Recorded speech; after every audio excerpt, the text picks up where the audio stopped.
अस्सलाम वालेकुम जी, कैसे हैं सब लोग? ठीक ठाक हैं। बॉडी फिटनेस स्टाइल चैनल में आपको खुशामदीद। आपने मेरी पिछली शायद वीडियो देखी हो जिसका टाइटल था बुल्गारियन स्प्लिट स्क्वाट। उसमें कुछ ऐसे टीचिंग पॉइंट्स रह गए थे जो मैं कवर नहीं कर सका। सोचा इस वीडियो में मैं उसको कवर कर सकूं ताकि जो नए लोग हैं जिनको नहीं पता बुल्गारियन स्प्लिट स्क्वाट कैसे की जा सकती है, इसके क्या नुकात हैं, कौन से टारगेट जोन्स हैं और किस रेंज ऑफ मोशन में किस एंगल पे आपने ट्रेनिंग करनी है ताकि वो इसको एहतियात के साथ महफूज तरीके के साथ कर सके और किन चीज़ों से आपने बचना है वो भी मैं बता सकूँगा इंशाल्लाह। अब ये देखिए, मैंने डॉटर लाइन खींची अपने अंगूठे से लेके अपने घुटने तक। ये मतलब रेंज मैं ज़ाहिर कर रहा हूँ 90 का जाविया है, टखने से घुटना, घुटने से हिप।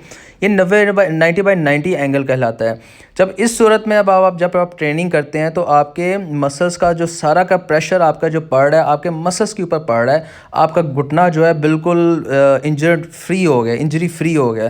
तो मैंने हाथ रखा हुआ है इस मकसद के लिए कि ताकि मैं महसूस कर सकूं मेरे मसल्स की इन्वॉल्वमेंट जो है वो कितनी है।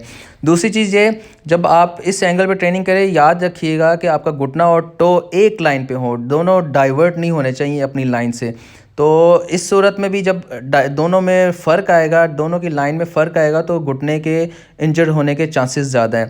तो जब इन दो पॉइंट्स को हासिल करने के लिए तकरीबन आपने 70% आपने आगे की तरफ झुकना है या जो भी आपको रेंज मिले इस रेंज के अंदर आपने झुकना है। तो आपके ये दो पॉइंट्स हैं, पॉइंट 1 और पॉइंट 2।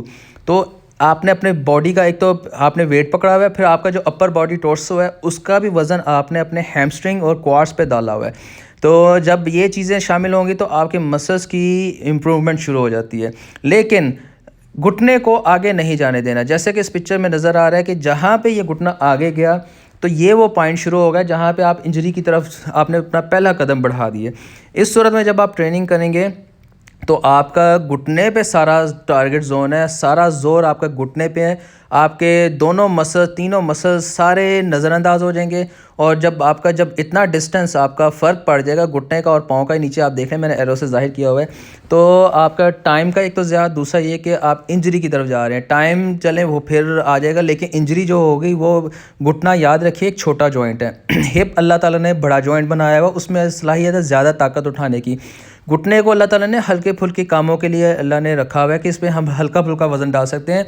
जब आप स्क्वाट्स करते हैं या इस तरह की ट्रेनिंग करते हैं तो उस सूरत में हम ये रिस्क नहीं ले सकते। लंबा बंदा आ जाए तो उसकी ट्रेनिंग के जो है लिम्स लंबे होने की वजह से ट्रेनर को फिर उसको उसके हिसाब से ट्रेनिंग करवानी पड़ती है। लेकिन जब आप एक शॉर्ट हाइट है 5'7", 5'10" है तो उस सूरत में आप अपने रेंज को कंट्रोल कर सकते हैं। तो याद रखिए इस चीज़ से अवॉइड करना है, आपने नज़रअंदाज करना है। आपका घुटना आपके टो लाइन के ऊपर हो तब भी ठीक है, जैसा कि आपको आगे अभी नज़र आ जाएगा। लेकिन जहाँ पे ये क्रॉस बाउंड्री को क्रॉस करेगा, उसकी हद से आगे जाएगा तो ये मसले मसाइल शुरू हो सकते हैं। अच्छा, 90 के ज़ाविये पे बॉडी को भी रख के हम अपने मकासद हासिल कर सकते हैं। हमारे उस वक्त 3 मसल शामिल हो जाते हैं, आपके दोनों क्वाड्स, आपका हिप। तो उस सूरत में हिप पे ज़ोर कम होगा लेकिन क्वाड्स पे ज़्यादा ज़ोर होगा। जो ख़ास तौर पे जिस तरह मेरी टांग 3 नंबर पॉइंट है, इस पे सबसे ज़्यादा स्ट्रेस इस पे होगा क्योंकि आपने इस टांग को शामिल किया हुआ है। जब इस टांग पे शामिल करेंगे तो आपका यही एरिया जो है सबसे ज़्यादा वर्किंग में होगा। तो अब आप पे मुनहसर करता है कि आप जब एक चीज़ के मास्टर बन जाते हैं तो आपको पता है कि मैंने किस रेंज के अंदर खेलना है। जब आप उस रेंज के अंदर रहेंगे तो आपको सारी चीज़ें पता लग जाएंगी कि मेरी मसल इन्वॉल्वमेंट कितनी ज़्यादा है। असल चीज़ है आपका दिमाग और मसल की आपस की बातचीत कितनी बेहतरीन हो रही है, कितनी तकलीफ़ में आपका मसल है और आपका दिमाग कितना पुश कर रहा है कि हाँ करो और करो। मसल कह रहा है कि मेरे अंदर गुंजाइश है, बाजू का दिमाग मसल्स को फूल बनाता है और बाजू का मसल दिमाग को फूल बनाते हैं। तो ये पिक्चर है कि किस रेंज के अंदर आपने ट्रेनिंग करनी है। ये स्टार्टिंग पॉइंट आ गया आपका, यानी कि घुटना मेरे टखने की लाइन के अंदर आ गया। तो ये आपका स्टार्टिंग पॉइंट है और जो एंड पॉइंट है वो थोड़ा सा ऊपर जाएंगे तो आपका ट्रेनिंग का एंड हो जाएगा। मतलब इस रेंज में आप एक बेहतरीन आप मसल्स की रिक्रूटमेंट कर सकते हैं। आप थोड़ा ऊपर भी जा सकते हैं, लेकिन जब आपको समझ आ जाएगी ट्रेनिंग की तो फिर आप ख़ुद अपनी चीज़ के मालिक होंगे कि हाँ मुझे थोड़ा और ऊपर जाना है, मुझे किस मसल को छेड़ना है। तो जब इस 3 से 4 डिग्री एंगल पे अब आप रेंज करेंगे तो आपको समझ आ जाएगी आपकी मसल्स की मूवमेंट क्या हो रही है।